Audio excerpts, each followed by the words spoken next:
সকালবেলা দিনের একটি গুরুত্বপূর্ণ সময় শুরু হয় সূর্যের আলোয়। সকালের সঠিক ব্যবহার একজন মানুষের জীবনকে সুন্দর করতে পারে। সকালকে কিভাবে ব্যবহার করবে সেটা সম্পূর্ণ নিজের ওপর। আমার সকালটা একটু ব্যস্ততার মধ্যেই কেটে যায়। ছেলেকে স্কুলের জন্য রেডি করা, বাড়ির কাজ, শরীরচর্চা, রান্না, সময় মতো অফিস পৌঁছানো, এইসব আর কি। ভোরের আলো চোখে পড়ে নতুন আশার খোঁজে। চুপি চুপি রোদ এসে মুখটাকে ছুঁয়ে বলে, আজকের দিনটা সুন্দর হোক। অনেকেই আমায় বলে, এত সময় কোথায়? সময় অল্পই, সময়টাকে বিভিন্ন কাজে ভাগ করে নিতে হবে।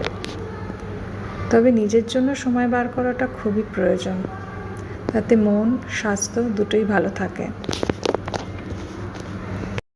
যদি আমার ভিডিও কন্টেন্ট ভালো লেগে থাকে, পজিটিভ লাগে, আমার পেজটাকে প্লিজ ফলো করো। ধন্যবাদ। আবার দেখা হবে অন্য